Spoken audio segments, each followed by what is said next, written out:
So my main aim is to get as lean as physically possible and also get as much definition on all my body parts. Normally a prep would last about 3 months. In the first month, I'm concentrating on muscle size, muscle definition, so cardio at that stage isn't terribly important, and calorie counting isn't terribly important either, because I want to build on some significant mass.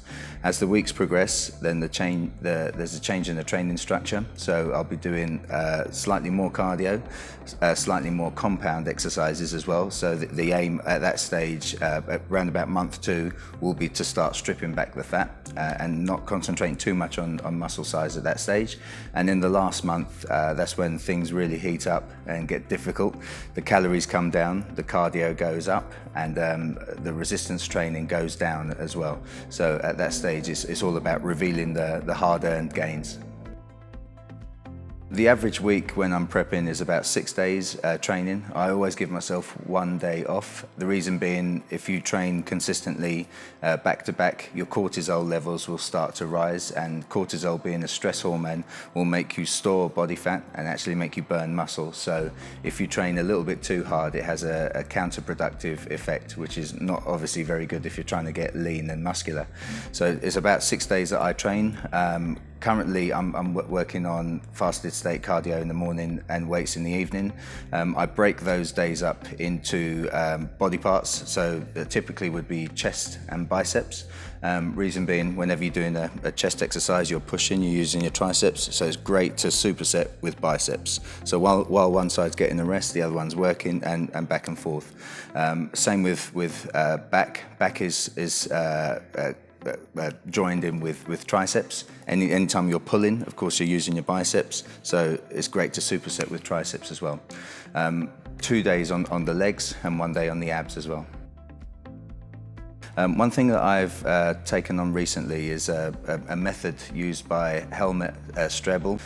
One technique that he applies is instead of the typical 30-second rest period or 90-second rest period, he just counts 5 deep breaths. So it's almost like meditation. So in between each set, I take a deep breath through my nose, hold it for a split second, breathe out from my mouth, and just repeat that 5 times. In terms of repetitions, I prefer using light weights but high repetitions. So a typical example would be bicep curls.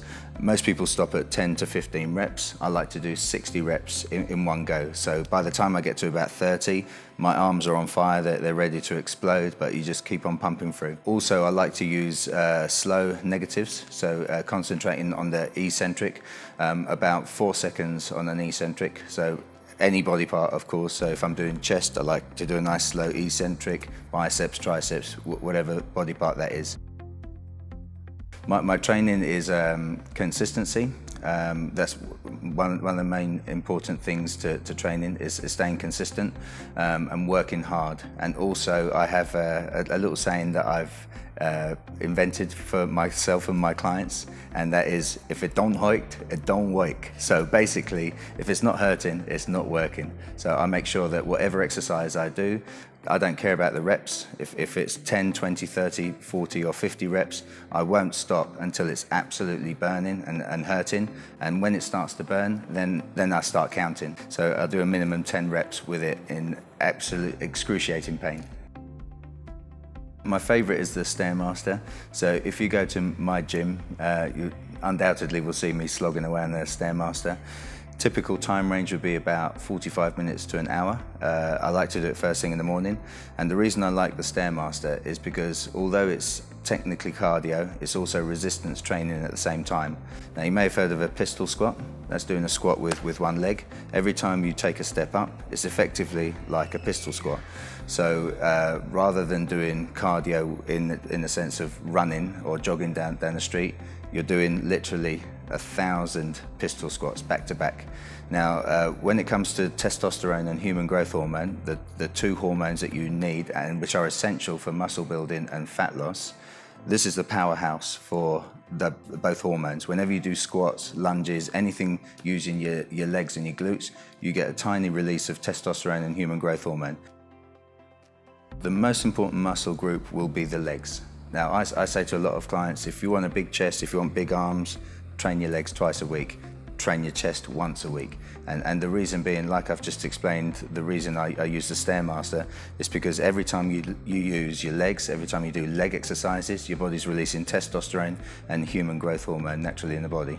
So it's those hormones that will give you a bigger chest, bigger muscles all around the body. So yeah, just remember that. If you want a bigger body part anywhere else, use the legs first.